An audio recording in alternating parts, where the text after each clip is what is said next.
started. I just want to say welcome. This is our very first Together for Good information session, and I'm really excited at the turnout. So welcome. I hope you guys have gotten enough to eat. As you know, I'm Ashley. I'm going to be acting as the coordinator between Wade Park and Taylor for Good as we build this relationship and move forward.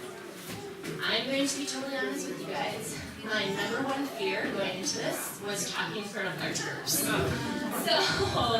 I wrote it all out.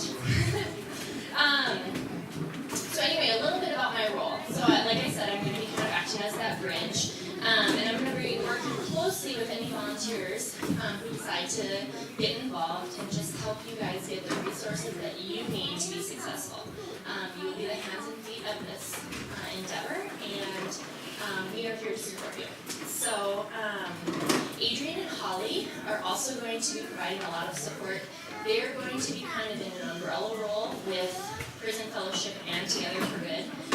Adrian's going to be providing a lot of administrative support for us, and then Holly and Naomi are going to, they're the authors behind the survey, and they're going to help you guys identify your skills and gifts and how you can best get collected. So, super excited to work with them. And then I want to just take a minute to tell you about why I'm excited about Together for Good. I don't know, maybe some of you know, I've been a pediatric nurse for the last 10 years. And I have had a great opportunity to focus my attention on working with children and adults with disabilities.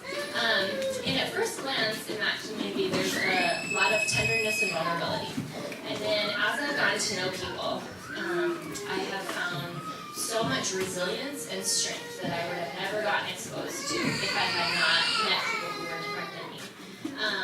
And I think that's what draws me to Together for Good too, is that I just see such an amazing way to connect that it hasn't been present in my life before. So I'm really excited for this, and I'm going to pass the mic over to Tammie. Thank you. Again, I'm Tammie Haveman, and I'm here to tell you about Together for Good. I've had the opportunity to meet with your board and obviously with Ashley to share about this ministry. And I also met some of you earlier in June. I transitioned from a different organization to this for various reasons, but we're really excited about what we're doing as a team, and we're excited that Wade Park is on board with us, and I'm so happy to be here. This is a big turnout, so this is good. Good job. You guys have an awesome ministry coordinator. So she said her big fear was speaking in front of groups.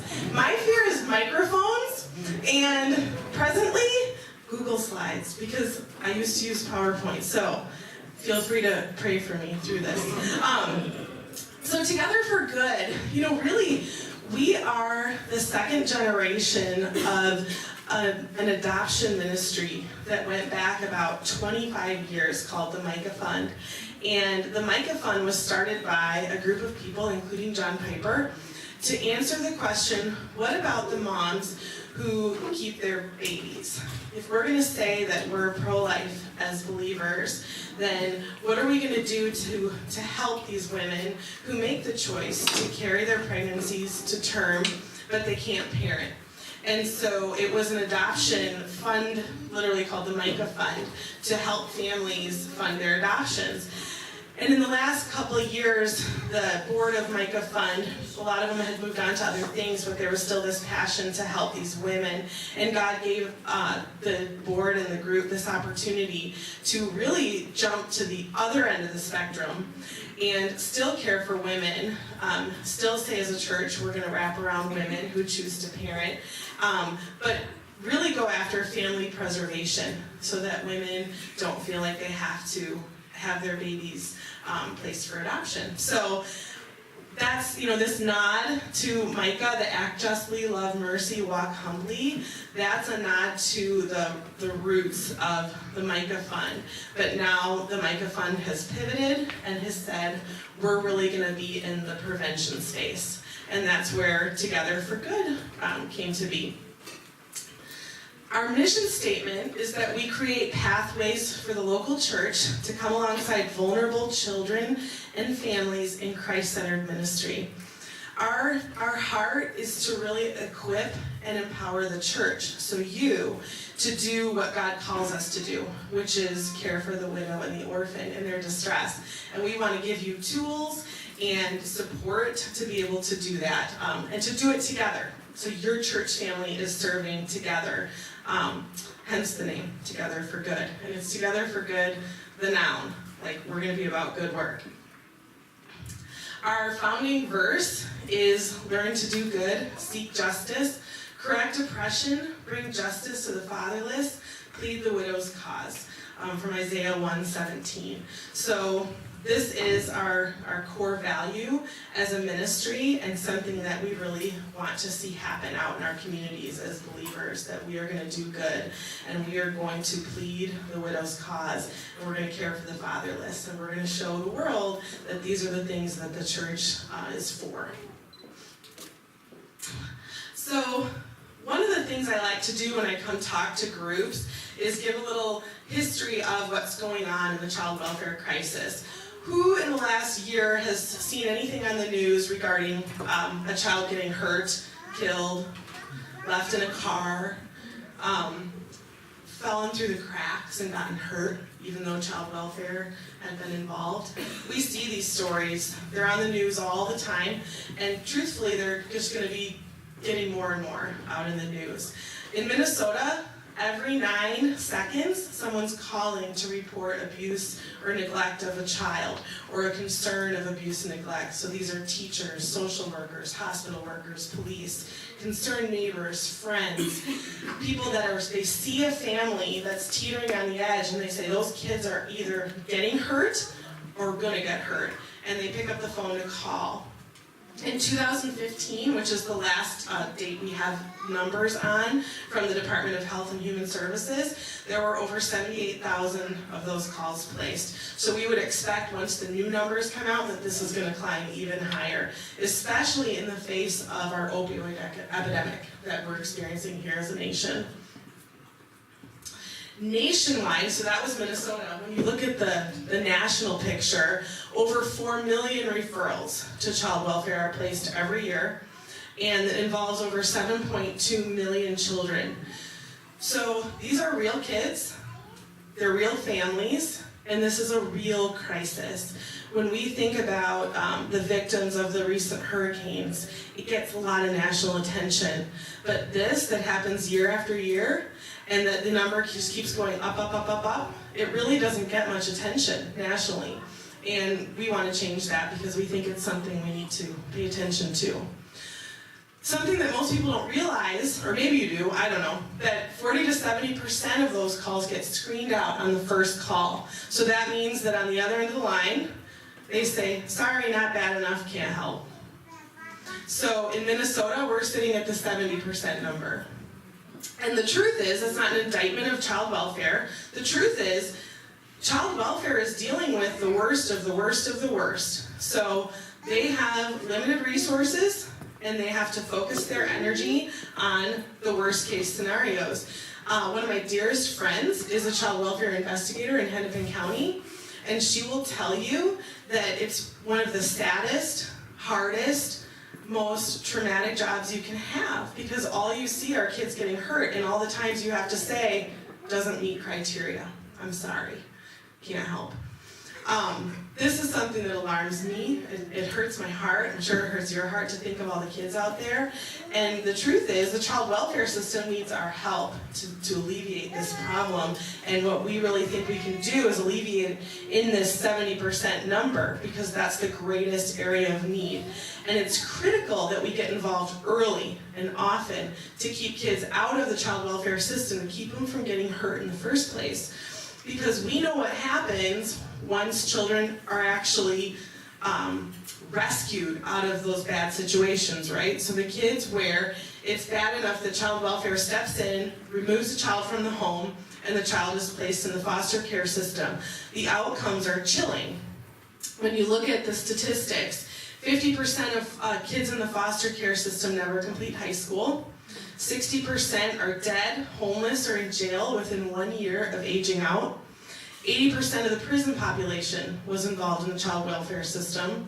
70 to 90% of victims of trafficking were involved in the child welfare system. And girls are 600% more likely to get pregnant by age 21 through the child welfare system. Again, not meant to be an indictment of this. These are just the facts, right? This is a complex issue. The child welfare system, those are good people, right? And so no way do we want to throw them under the bus. They're working hard for kids. But this is a problem. And it's something that we look to address as a ministry. There is childcare upstairs if you want to send your children upstairs. We do have childcare up there, so just wanted to give you that moment. I'm not stressed about it. I like kids. I've got 4 kids. Is somebody crying? Here's the thing that we know. The CDC has studied child abuse, and they have identified risk factors for abuse and neglect. And there's individual risk factors, and there's family risk factors. And when you look at the family risk factors, social isolation is a top risk factor for perpetration of abuse and neglect of children. So we know this. We know that when families are isolated, when they're alone, they're far more likely for a child to get harmed in that setting or neglected. And that makes sense, right? If you have a mom who she is living in constant survival mode, she's trying to keep her job, trying to parent her children by herself, trying to pay her bills, trying to navigate the red tape world of social assistance, it doesn't take much for something to go wrong and she's faced with a really hard decision. So she gets behind on her payments for her daycare, loses daycare, and now she says, do I go to work? Or do I make sure that my kids are properly cared for? And those tend to be the situations where a child's left alone. And it's easy to throw stones at mom, but you gotta think, she has hard decisions to make, because if she loses her job, she loses everything. You know, or maybe she's got certain benchmarks she has to make to stay out of prison. And there again, you start to face really hard choices, and you don't have anyone in your life who you trust that can step in and help you in those settings. It's easy to see where things can unravel very, very quickly. And so this social isolation is such a critical piece when we look at the problem of child abuse and neglect. We know that there's programs out there that I just alluded to that help with housing, food, education, job skills. There's programs that are meant to provide some of the resource needs that families that are at risk might need. But the truth is, none of those programs relieve social isolation.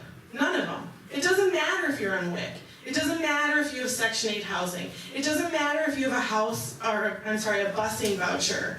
The truth is, if you don't have anybody in your life that you can rely on to help you just get through life, then those things, yeah, you need them, but they're not that meaningful in those moments of crisis. What you really need are solid, healthy relationships. You need someone you can call when things are heating up in your life. Perfect example of this, there's a family that I had hosted these kids multiple times. And at Christmas last year, mom had a mental health crisis. She was literally having a nervous breakdown. We know that that can happen at the holidays, right? So here she is, likely in her 1-bedroom apartment with her 4 kids all by herself. I'm sure that they're not quiet, docile little kids.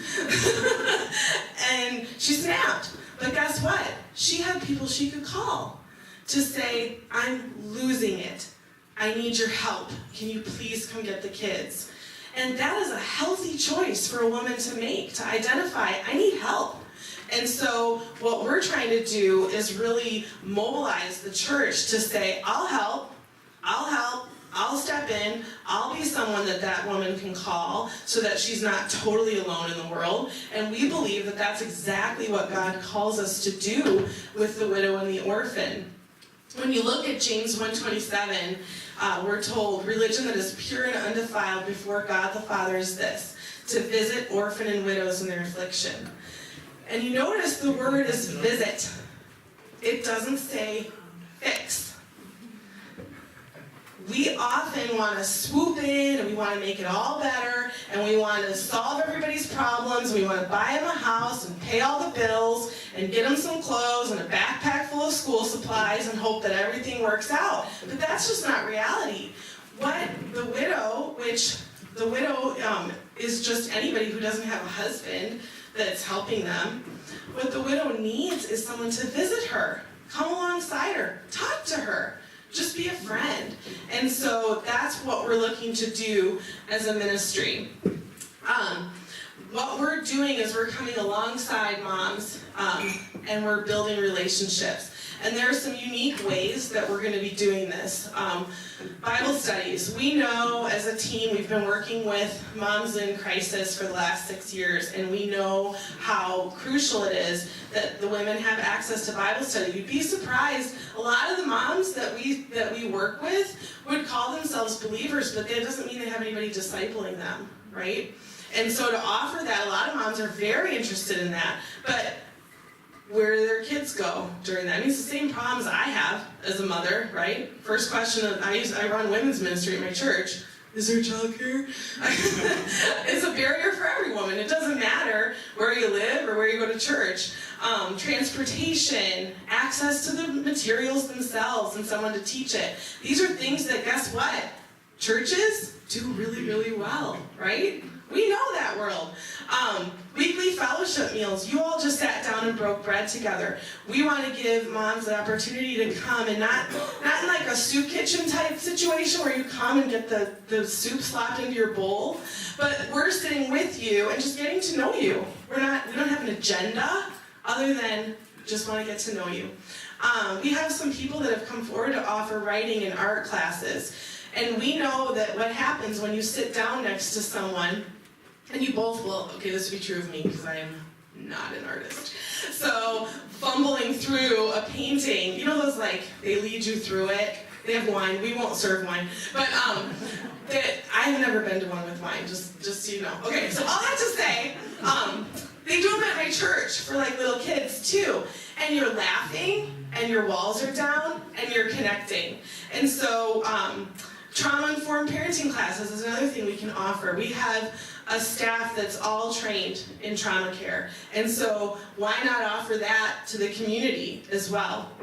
So these are some of the ways that we want to build relationships with moms. And, you know, we're connected to an organization that works with men, too. I always get the what about the men. The reality is 99% of people who we work with are moms, but we haven't forgotten the dads either. So the four things that we look at doing as a ministry are, and I already talked about the relational ministry here, so I'll come back to that. Another thing that we're offering is this crisis care, which is asking the church to open their homes to the stranger, just like biblical hospitality, which is welcoming the stranger into our home, and taking care of kids when the mom's at the real acute crisis point. Who in here has ever had to leave their kids in the care of a family member, sister, friend, for any reason? Maybe you had a baby, maybe you had a surgery, maybe you went on vacation. And who's ever watched somebody else's kid, neighbor kid, grandchild, niece, nephew, friend, me? The neighbor kids are always at my house. So we want to offer this to moms who have no one else, because we know that when you look at those, you know, that what I spoke to, that social isolation piece, the actual moment that a child might get abused tends to happen in the setting of these acute crises. So we want mom to have a safe place where her kids can go stay so that she can get stability in her life. So that's one way that we're going to be reaching out to moms, is just being that surrogate sister, auntie, friend that'll say, I'll watch your kids for you so you can take care of that crisis. Look for a house, serve your prison sentence, go to drug rehab, just have a break. Which takes me to this respite. We know that a lot of moms are just desperate for just a break, right? So once a week that someone would come in and take the kids for a few hours, take them to the library, take them out for ice cream, take them to the park, read to them, that sort of mentoring opportunity, which not only blesses the child, but it blesses the mom with a minute to breathe. And also opens that door to relationship. Both of these things, the crisis care and the respite care, are some of the best tools to build relationships with moms. I know that if you like my kids, I already like you. If you take my kids, I really, really like you. And so it's really a great way to build relationships with moms. And you're seeing them often with this respite care. It's a very cool thing. Relational ministry I talked about, that, the classes and Bible studies and things like that. And then ultimately, all this points to shared hope. We want to love others in the name of Jesus, and we want to share the hope of Christ and really pursue unity in our communities. And when we think of the circle that Jesus draws when he calls us to unity, it's not just people just like us.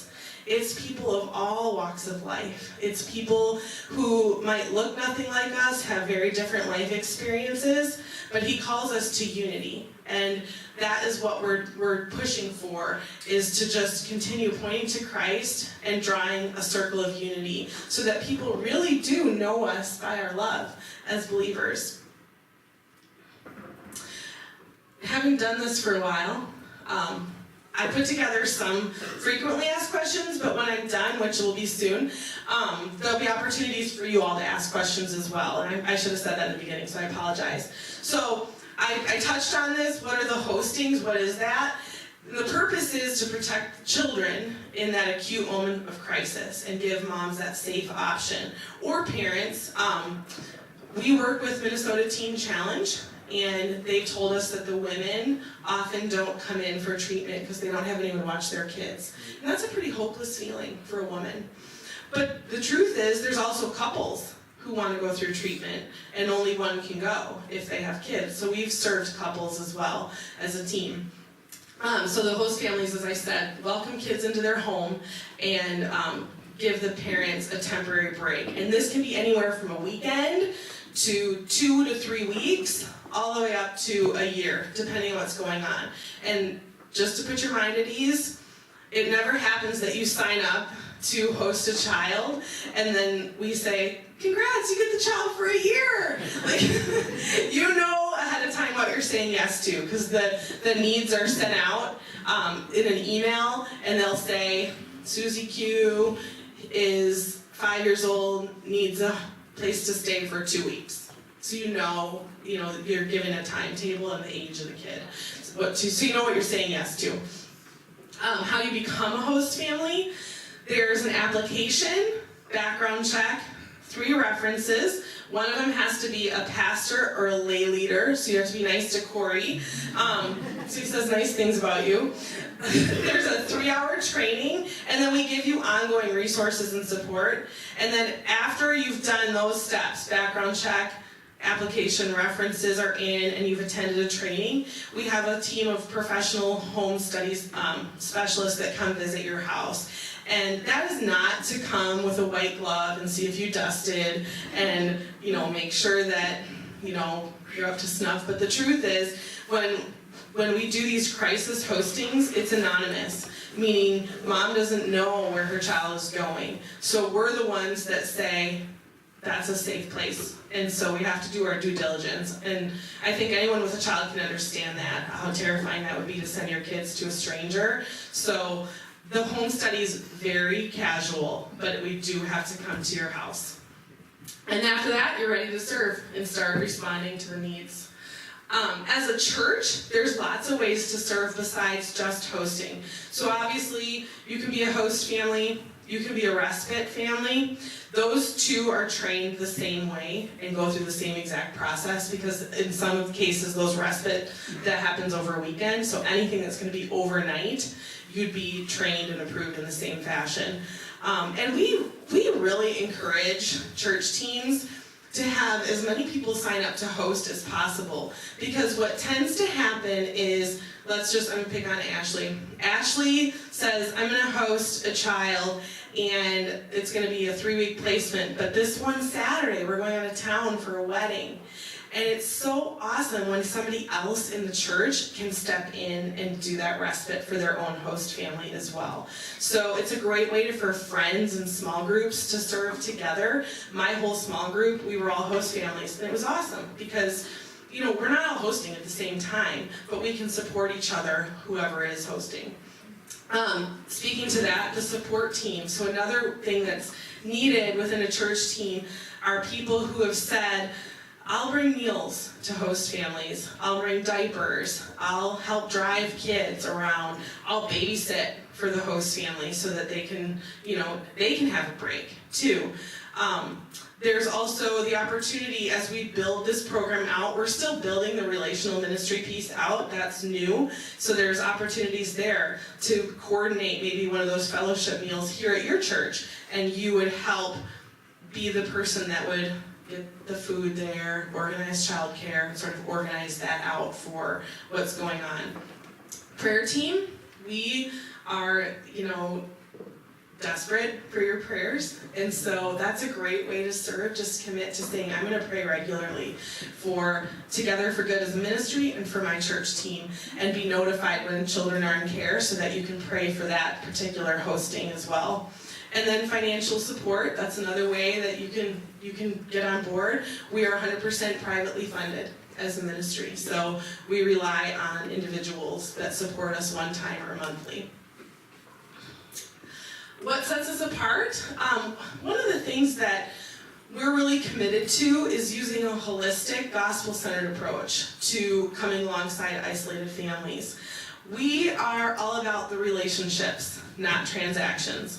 And so, as I said before, we just really believe relationships are the key. That's what God wired us for. And that's what so many people are hungry for, those relationships. So that's what drives us, is just developing relationships.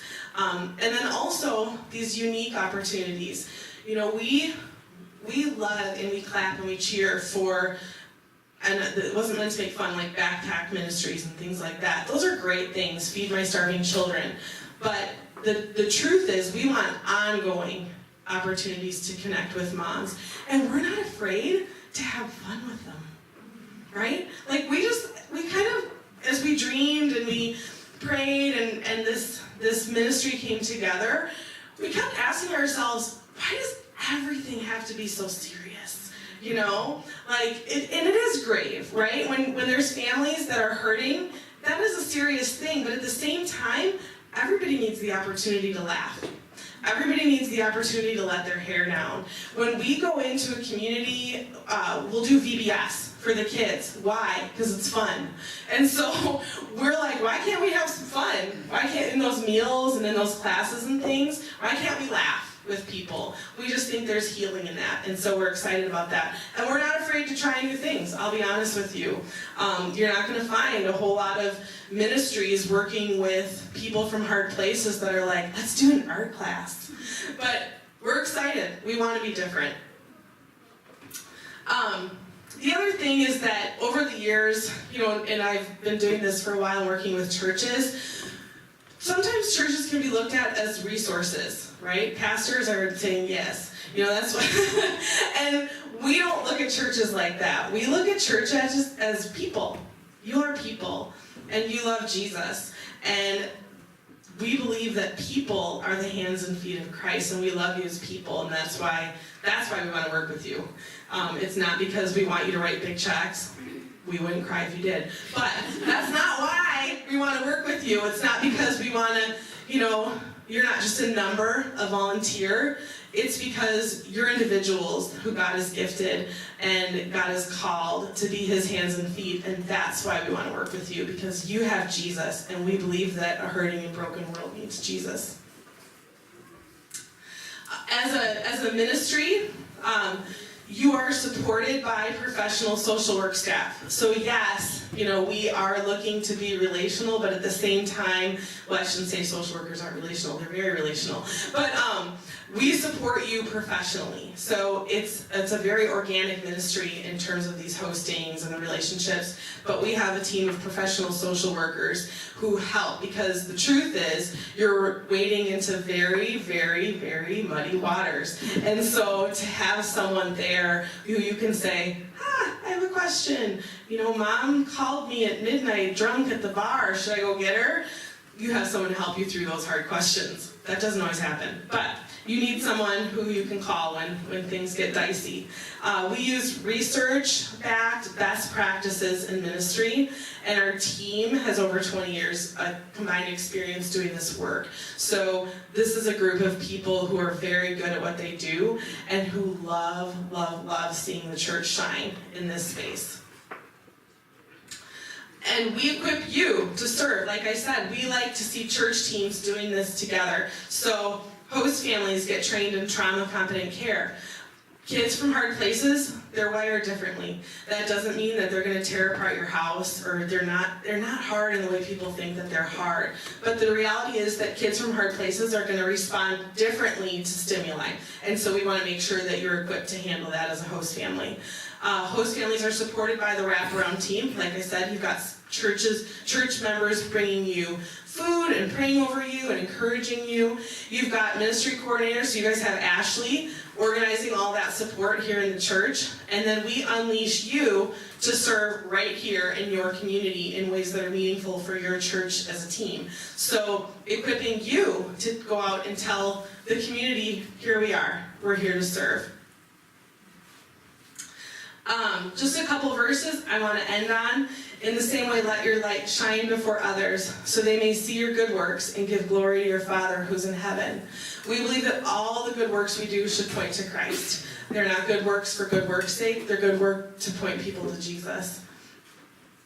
And another verse, just speaking to good works. We are his workmanship, created in Christ Jesus for good works, which God prepared beforehand that we should walk in them. Ephesians 2:10. And we're just inviting you to walk in this space of good works, to walk into places where there's people who are hurting, and people who need the Lord, and people who need our help. And that's what we're inviting you to be part of.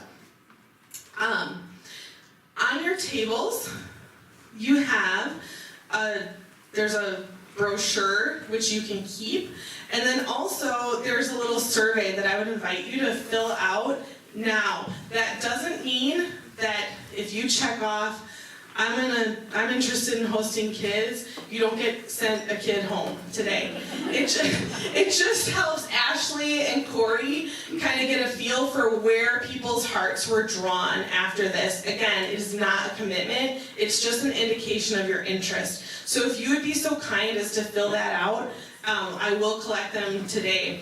In all the years that I've talked to churches, I've never had anybody take it home and send it to me. So, yeah, that. The white one. Can I have one to hold up? This one right here with our logo on it. And while you're filling those out, I can answer any questions that anyone might have. No questions are off limits. Well, maybe some are. Yes? You have kids. Mm-hmm. You've taken kids in your home. Yes. I have two little girls, and a risk factor for abuse for them is having unrelated older kids or adults in the home. Mm-hmm. What do I do about that? That's a great question. So if you have little kids, then what are the risk factors, for having older children in the home? So first of all, the hosting, we only host children, so we're not hosting mom too. So I apologize if I didn't make that clear. And then our team helps you navigate through what would be appropriate and inappropriate depending on your situation, which is part of the reason why we need so many different families, because you're absolutely right. We wouldn't put a 12-year-old boy in your home. But I don't know how old your girls are. That's one of the things we help you. We understand that, and we always keep the safety of the host family in mind. And so different families have different levels of experience, different comfort levels, so we navigate through that with you. Me personally, I have 4 kids. My oldest is 15. She's almost 16 and we're still practicing driving, so you can pray for that. Whoa, it's my first one. I don't know how they ever learn. Okay, so all that to say, I wouldn't take an adolescent boy into my home. That would just not be appropriate. But I have taken these two little guys who are 8, and I've known them since they were 4, so as they grow, I would be perfectly comfortable continuing to take them. So it's all, I've been told as a host mom before, no, that's not going to happen, that wouldn't work well with your family. So we do keep that in mind. It's a great question. Yes?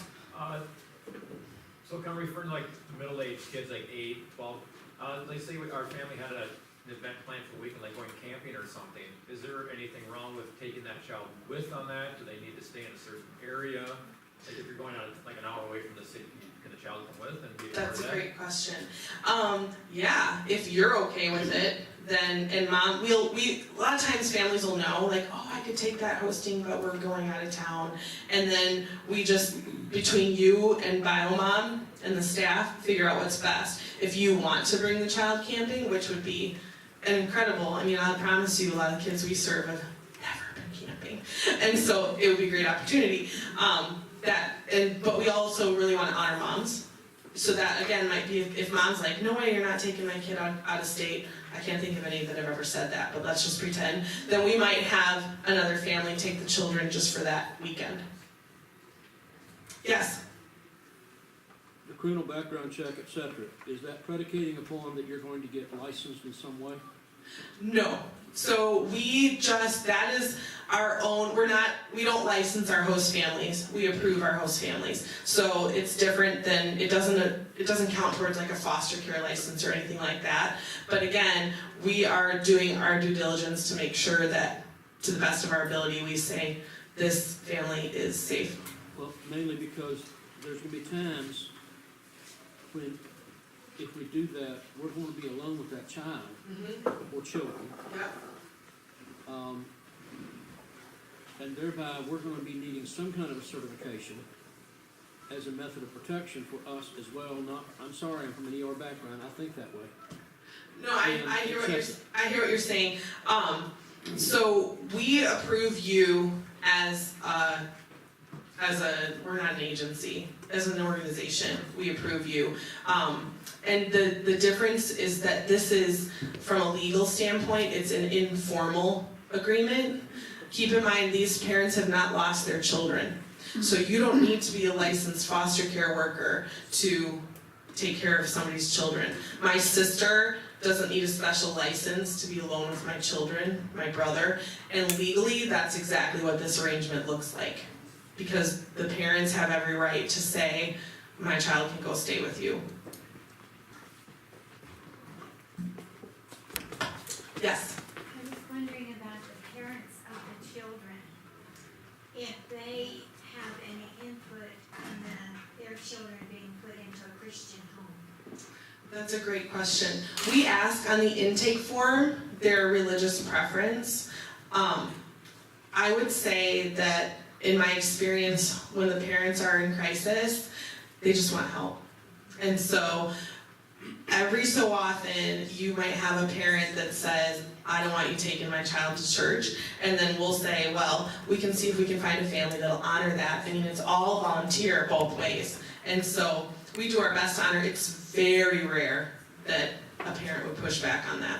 I can only think of one time where it happened, and eventually mom didn't care. She's like, go ahead, I don't care, I just need help. Yes? I was curious, if you do have children, do they go to daycare during the day? Because like my own children do go to daycare, and so that would kind of be a potential barrier. Yeah, that's a great question. Yes, we've had that where families will pay for daycare themselves as if it were one of their children. When the child's in your care, mom signs over power of attorney to you. So that gives you the legal authority to put the child in daycare, take the child to the doctor, enroll the child in school, which may or may not be necessary depending on how long you're going to have the child. We've seen churches raise the money so that daycare is provided for a child in a long-term situation. It's really kind of cool to see the way teams pull together to make this happen. And that's one of the best parts about this ministry, is just seeing churches mobilized to say, together we're gonna do this. We're gonna make this a good situation for this child and this mom. Yes? If you have a child in your care and that child gets hurt, how is the liability or insurance affected? It's a great question. So we have an umbrella liability in a policy, but no different than, like I said, this is an informal legal arrangement. So just like if you had a neighbor kid over and they got hurt, the truth in the USA is anybody can sue anybody.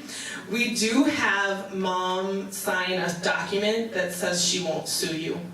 And we agree not to sue her if her child breaks your flat screen, and she agrees not to sue us if her child breaks her leg on our property. That being said, as we all know, sometimes insurance companies have different ideas, right?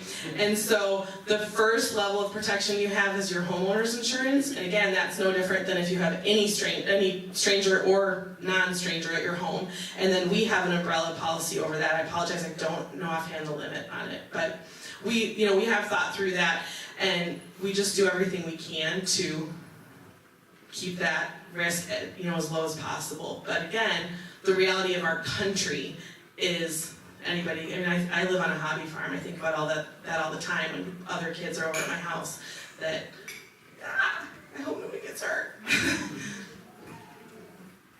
Yes?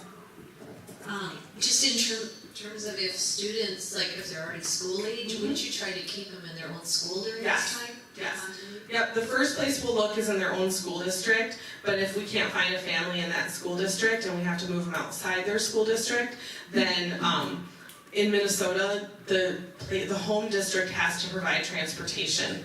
So legally, most of these children are considered homeless, and so the state would provide that transportation. But a lot of times there's overlap while that gets set up when we would need volunteers to do it. Or if there's like a shorter term placement, then we'll try to find volunteers first before going through the school district. But if it's a really long placement, a lot of times it makes more sense for the host family to place the child in their own school district so that they have easier access to teachers and the programs and all that stuff. Yes? Let's say I'm hosting child for a long term and mom wants to come visit. Oh, great. Yes. So mom would not come visit at your home initially. We would have a visit set up at our office or at a park or something like that. So in the longer placements, we do arrange visits about once a month, so that we're trying to keep families together. And so we want to really do everything we can to nurture and build that relationship with mom. So any other questions? Yes. Sorry, can I piggyback off of that one? Yeah. What if mom knows where you live and she shows up unexpectedly? She'll never know where you live. She's not giving your address. All right. We have to help our host families navigate, though. You'd be surprised in the world of social media. So we would, that's true of anybody being able to track you down, but it's just something to bear in mind, like what are your settings? But really, mom doesn't even know your last name. She has your cell phone number and your first name, and that's it, initially. Over time, again, the hope is to build a relationship. And oftentimes, mom's perfectly safe, but that doesn't mean everybody in her life is safe. And so we take baby steps there to protect you as a host family. If you collectively want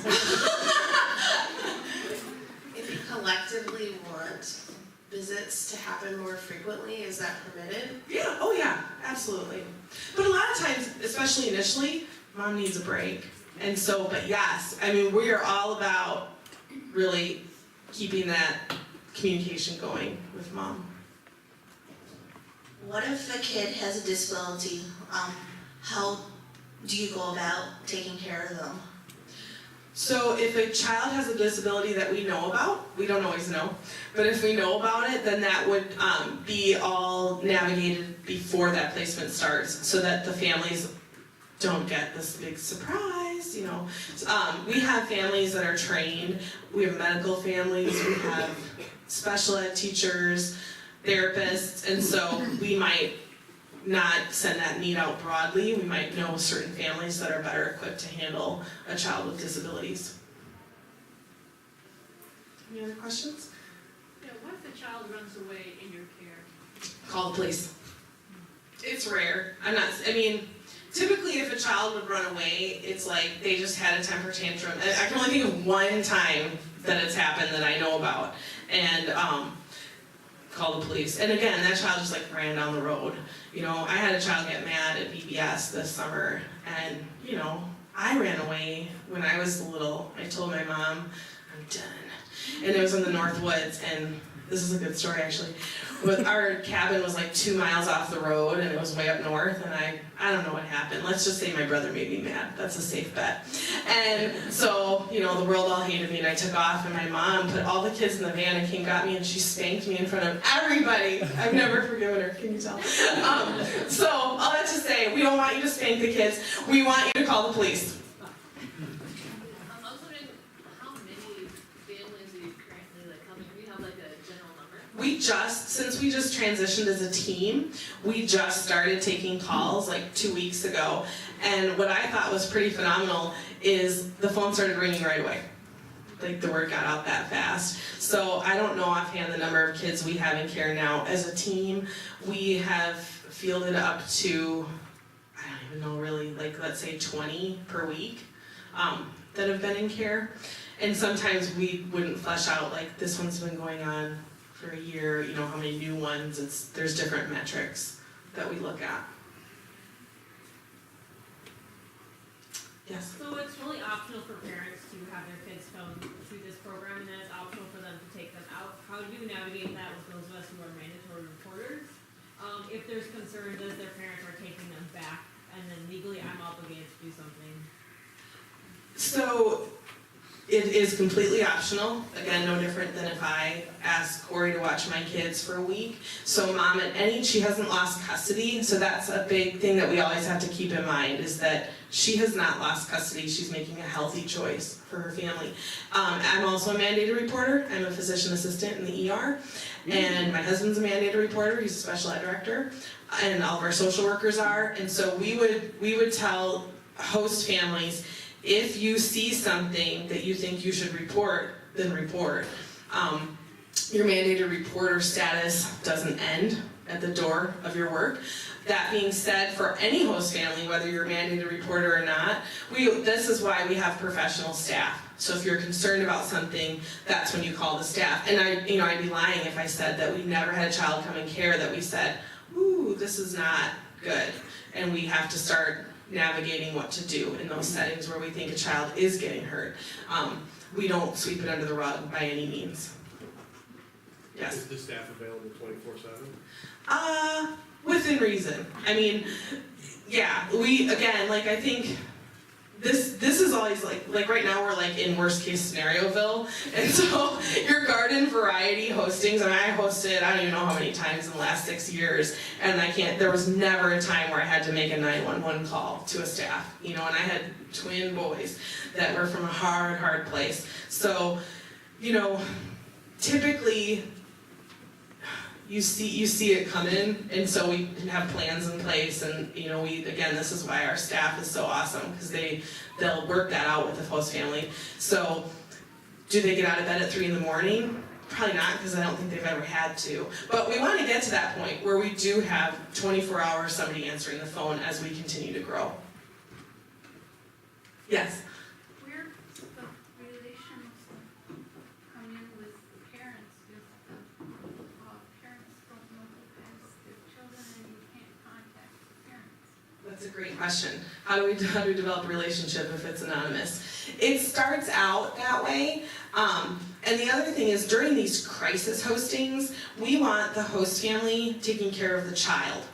And so this relational piece comes in with our team, because while a child's, I don't have a whiteboard, but let's say you've got a host family hosting and you have mom over here looking for a job or whatever she's doing, our social work team is keeping an eye on both. And so they're working with moms, and what we're going to start doing is connecting mom to other volunteers so that she gets that relational support.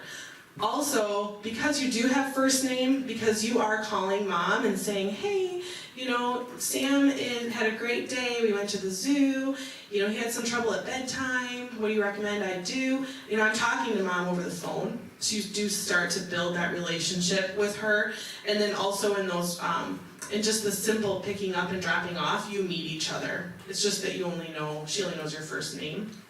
But as, you know, I had a child, I had him for 3 weeks, and I'd pick him up on Monday, and I'd bring him back on Friday for 3 weeks while mom was in a program. It got to be the most precious thing, because when I'd pick him up, we'd chat, and I'd drop him off, we'd chat, and we really started to get to know each other. So it does start to happen. You know, you can't help but have a relationship with mom, because you have her kid. So she wants to know how her child's doing no different than any other mom too. You're still talking to her. And eventually you learn last names and everything else as time marches on. Any other questions? Awesome. Well, I'll stick around. If you would be so kind, Ashley, can you go collect the surveys? Yes. Ashley's gonna come get them.